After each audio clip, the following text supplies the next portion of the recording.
Les murailles autour des villes, c'était quoi? C'était des dispositifs sécuritaires pour empêcher à l'ennemi de vous surprendre. Ainsi, on construisait des murs très longs. Et là au-dessus, on plaçait des fenêtres où il y avait des vigiles qui pouvaient voir de loin. Et ils pouvaient se rendre compte qu'il y a peut-être un ennemi qui est en train de s'avancer contre eux. Alléluia. Amen. Ainsi étaient construites les grandes villes de l'époque médiévale. Et même avant l'époque médiévale. Alléluia. Amen. Avant le Moyen-Âge, bien avant.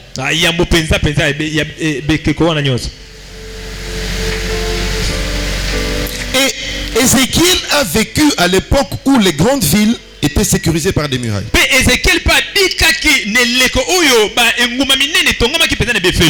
Mais Dieu est en train de le faire voir une ville et un pays sans muraille. Cela veut dire quoi? Dieu a amené Ézéchiel 2550 ans après. Et aujourd'hui, autour de, ou même dans tout le pays d'Israël, il n'y a plus de murailles. La ville de Jérusalem n'est plus entourée par la muraille. Et Dieu disait qu'il amènerait Magog vers un pays sans muraille. Dieu est merveilleux. Amen. Nzamba mokolo. Amen. Nzamba afin. Amen. Je croyais qu'au bit était nzamba tama maboko ya. Vraiment. Na molola songi maboko bien. Merci. Nzamba afin. Nzamba muninga na ote. Amen. Alléluia. Amen. Alléluia. Amen. Il t'a connu avant que tu ne naisses. Il t'a connu avant que tu ne naisses. Et il dit, je connais les projets que j'ai formés sur toi. Dit l'Éternel. Projet de paix et non de malheur, afin de te donner un avenir et de l'espérance. Je vais te rassurer. Ce que Dieu a dit sur toi, autant tu resteras accroché à lui. Il le fera. Il le fera. Il le fera. Amen.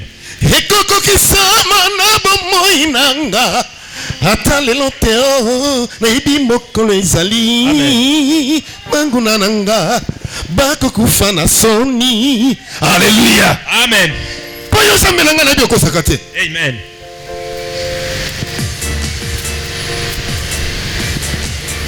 Israël sera en ce temps-là sans muraille de sécurité. Et aujourd'hui, ça se justifie. L'évolution technologique a rendu la présence des murailles inopportune.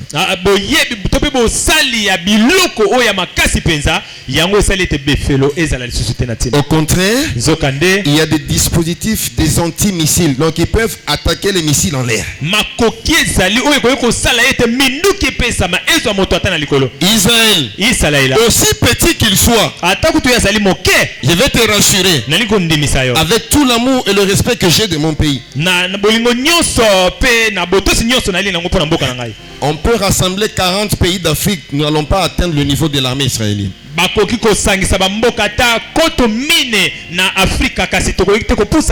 parmi les armées les plus puissantes du monde aujourd'hui. Mais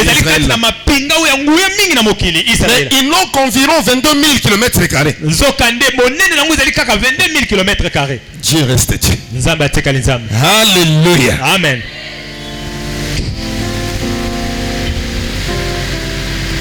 Si le premier élément déclencheur de la guerre, c'est le rassemblement du peuple dans sa patrie,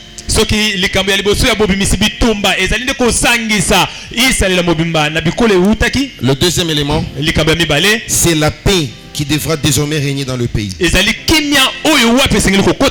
L'histoire nous apprend ceci. Déjà à l'aube de la proclamation de l'indépendance d'Israël, c'était un événement tellement solennel que même les micros qui étaient utilisés en ces temps par David Ben Gourion jusqu'à aujourd'hui sont là. David Benson, David Ben Gourion. David Ben Orion, merci. Gourion. David Ben Gourion. Amen. Toi tu connais le nom de Ngadia et Sobé. Et Aïda. Moi aussi je connais Aïda, mais je connais aussi Ben Gourion. Amen. Alléluia. Amen. À l'époque, on appelait ce palais le palais de l'indépendance. Mais aujourd'hui, on l'appelle le musée Ben Gourion. Donc si tu vas là-bas, on va t'amener visiter le musée Ben Gourion. Et tu verras les micros tels qu'ils étaient en cette... On n'a rien changé. Et les noms de toutes les personnes qui étaient dans cette salle-là alors que Ben Gourion proclamer l'indépendance d'Israël.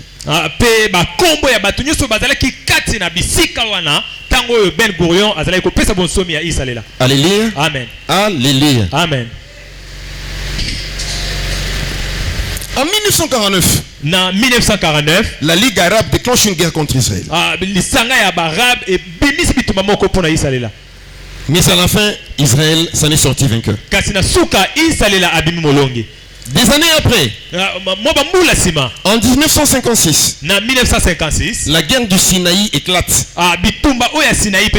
Des années après, la victoire d'Israël, du 5 juin au 10 juin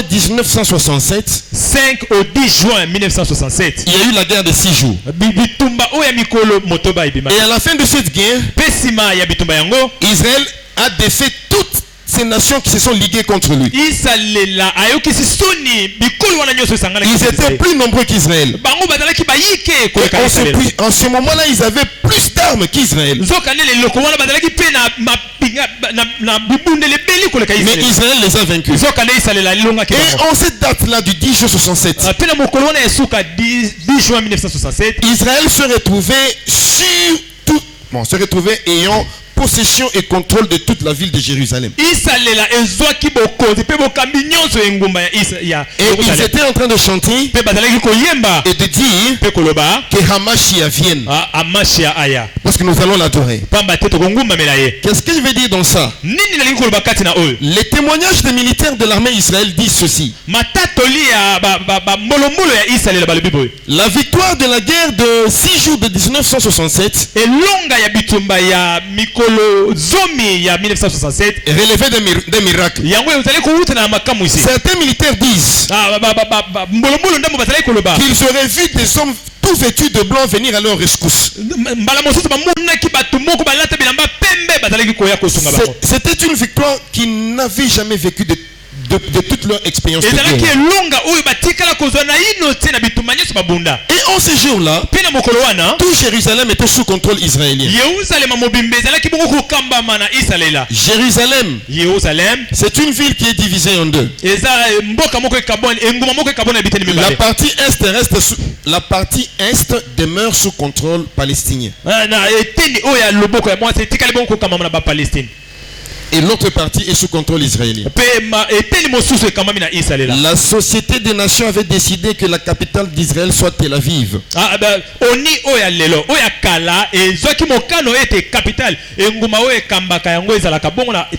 Mais des années après, la Knesset a fini par décider que la capitale d'Israël soit Jérusalem.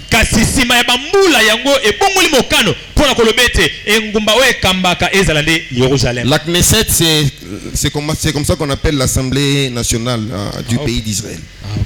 Okay. Alléluia. Amen.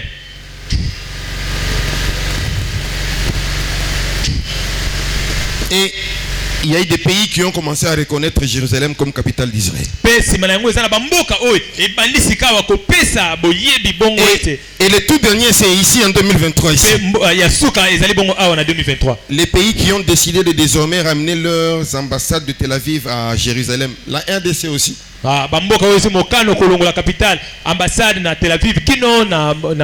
Je vois encore cette poignée de main entre Benjamin Netanyahou et Félix Antoine Tshisekedi Tshilombo qui lui disait que désormais l'ambassade de la RDC va partir de Tel Aviv à Jérusalem.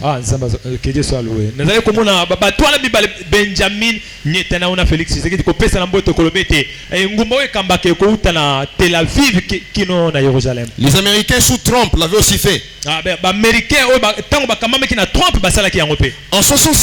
1967, tout Jérusalem est sous contrôle israélien. Cela veut dire quoi? Rien ne va empêcher à Jérusalem de reconstruire son temple. Voilà pourquoi les militaires chantaient sur cette montagne-là que Hamashiach vienne. Parce que la nation d'Israël, Israël comme nation, n'avait pas reconnu Jésus comme le Messie.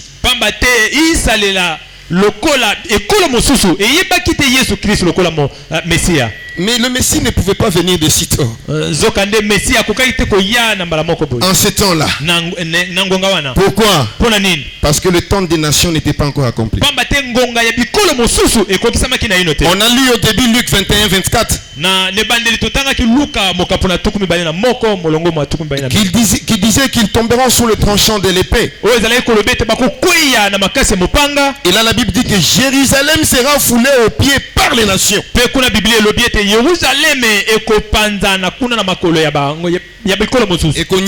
Amen. Jusqu'à ce que les temps des nations soient accomplis. Quand on parle des nations, dans la Bible, il s'agit de tous les autres peuples du monde à l'exception du pays d'Israël. Et les nations, il faut que leur temps soit accompli. Et lorsque leur temps sera accompli, Israël désormais reprendra tout le contrôle de Jérusalem, la capitale.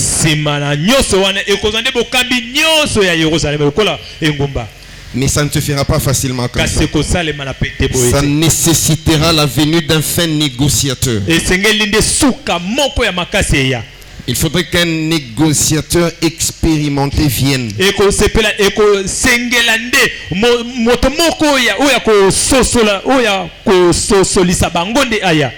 Qui devra convaincre les Palestiniens.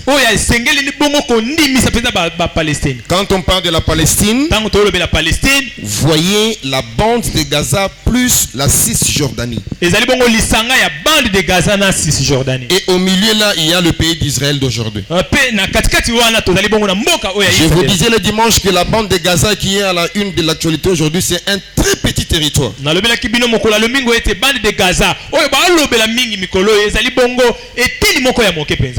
Il n'a que 41 km de longueur. Et la largeur va de 12 à 6 km. Je disais que quand tu fais une projection, tu quittes Maloueka jusqu'à l'arrêt de Air Force. Dépasser l'aéroport Air Force, tu comptes 41 km.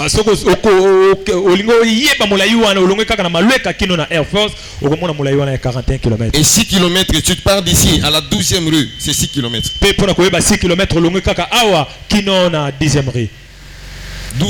12e rue, merci. Et si tu veux atteindre 12 km, tu peux partir d'ici à Kingasanya-Suka. Tu as un peu l'idée maintenant de la bande de Gaza. Amen. 41 km de longueur. Et la largeur, elle varie de 6 à 12. C'est comme un trapèze. Amen.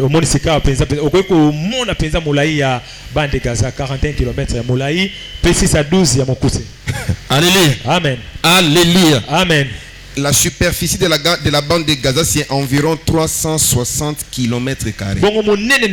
360 km². Bande de Gaza plus Cisjordanie, ensemble, ça fait la Palestine. Bande de Gaza, au Cisjordanie, il y a Palestine. C'est-à-dire, quand le peuple d'Israël rentre d'où ils étaient disséminés, on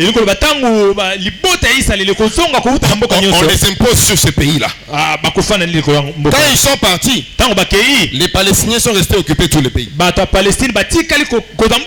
Alors lorsqu'ils rentrent, on doit faire le partage du pays. En ayant partagé le pays, il y a une partie de la ville de Jérusalem qui est sous contrôle israélien, il y a une autre partie qui est sous contrôle palestinien.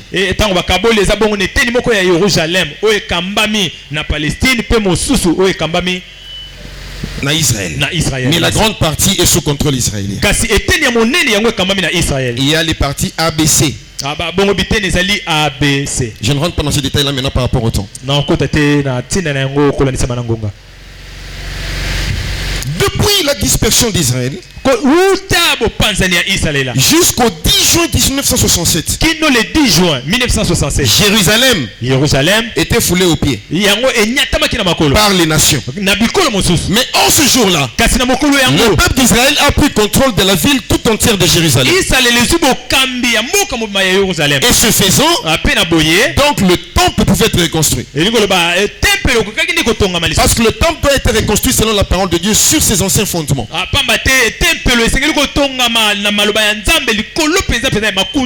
Voilà pourquoi de tous les bâtiments antiques, le mur de lamentation est resté jusqu'aujourd'hui.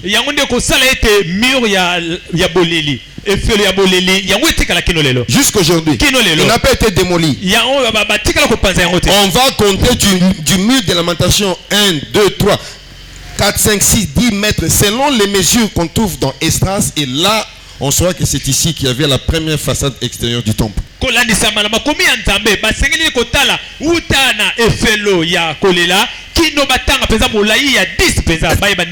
voulez un peu comprendre que tout a été détruit, mais le mur de lamentation est resté. Est-ce que quelqu'un comprend la grandeur de Dieu? Alléluia. Amen. Dieu laisse même des repères auxquels les hommes se référeront pour l'accomplissement de la parole.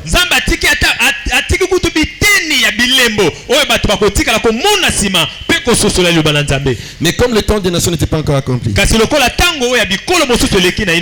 Dieu permet qu'on divise la ville d'Israël et de Jérusalem. Jusqu'aujourd'hui, Jérusalem est toujours foulée au pied par les nations. Pourquoi? Parce qu'il fallait que l'église atteigne sa maturité. Donc c'est à cause de moi aussi. Dieu n'a pas voulu que moi j'aie un affaire. Il fallait que toi et moi soyons sauvés. Alléluia. Amen. Alléluia. Amen. J'étais en train de parler du deuxième élément déclencheur de la guerre de Gog et Magog. Vous voyez la guerre de 1967. J'ai fait un peu de commentaire là-dessus parce qu'elle est très cruciale. Il y a 3 ans passés, je disais ici que ce n'était pas en vain qu'à la fin de son deuxième mandat, le président Obama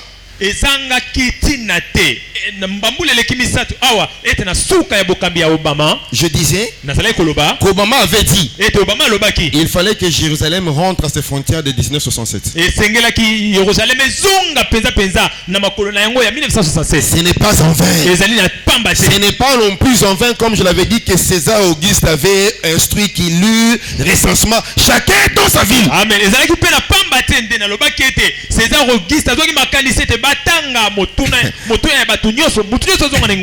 Est-ce que tu es avec moi? Alléluia. Amen. C'était pas en vain. Cela veut dire quoi? Les événements sont en train de se conjuguer de telle sorte que l'église doit se réveiller.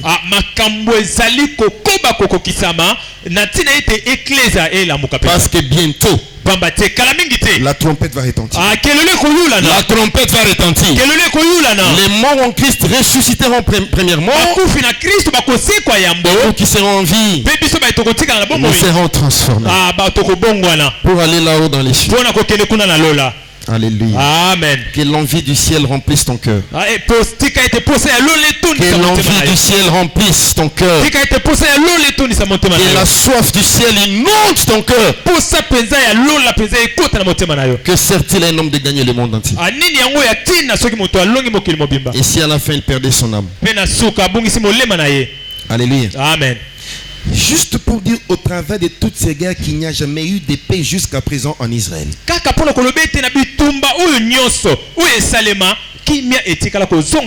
À part la guerre de 67, il y a aussi eu la guerre du Yom Kippour qui s'est déroulée le 6 octobre 1973. C'était un jour spécial pour le peuple d'Israël, le jour du Yom Kippour. Le jour du Yom Kippour signifie le jour du grand pardon.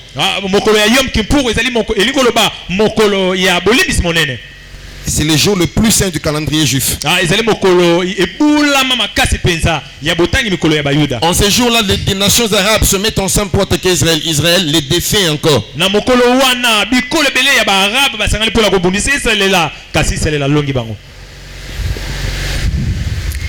Les événements de guerre continuent à se succéder. L'histoire nous apprend qu'il y a eu les intifadas, la première intifada et la deuxième intifada.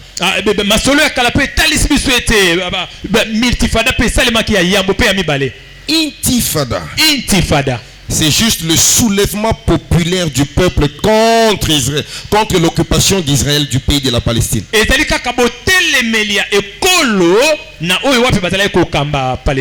Avec leurs deux principales factions considérées par les Occidentaux comme terroristes, le Hezbollah et le Hamas.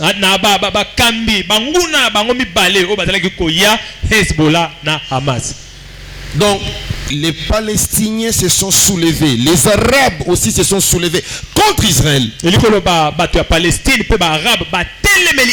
Mais malgré ça, rappelez-vous que Dieu avait dit, autant le soleil éclairera le jour, autant la lune éclairera la nuit, autant Israël sera comme nation à mission. Nous t'étais Dieu, le pays d'Israël serait déjà rasé. Qui oublie la déclaration faite ouvertement, publiquement et officiellement par le président iranien en accomplissement des psaumes 83 tel qu'il fallait rayer Israël de la carte du monde.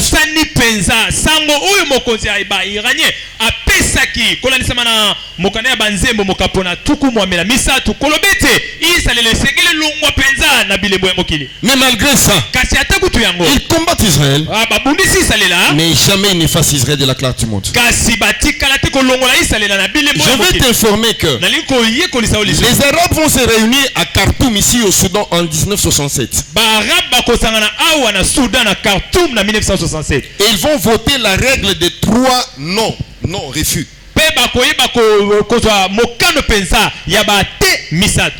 De quoi il s'agissait? Ils ont dit pas de paix avec Israël, pas de reconnaissance d'Israël comme nation indépendante et pas de négociation avec Israël. Alléluia. Amen. La Ligue arabe s'est réunie en 1967 à Khartoum. Mais malgré ça, parce qu'il fallait que cette prophétie s'accomplisse, en 1978, l'Égypte a normalisé ses relations diplomatiques avec Israël jusqu'aujourd'hui.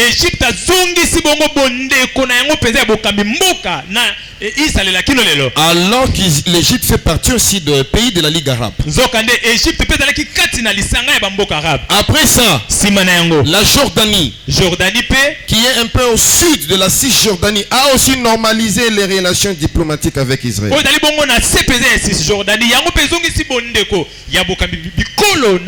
Cela s'est fait en 1994.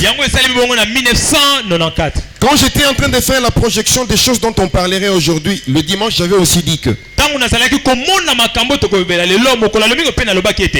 1993, il y a eu les accords d'Oslo. Cela veut dire quoi? Il y a une paix qui est en train de se construire. Qui parle de la paix, parle de la sécurité. Est-ce que quelqu'un m'entend? Est-ce que quelqu'un m'entend? Qui parle de la paix, parle de la sécurité. L'ennemi juré des Israélites, à part l'Iran, il y a aussi la Palestine. Mais en 1993, il y a eu les accords d'Oslo. Non, accords d'Oslo. Oslo. Voilà, mais signé à Washington. Washington. Donc à Oslo, tout a été préparé. Amen. Oslo, c'est la capitale de quel pays? Bon, vous allez me chercher. C'est lui qui va me donner la réponse. Même bonbon. Alléluia. Amen.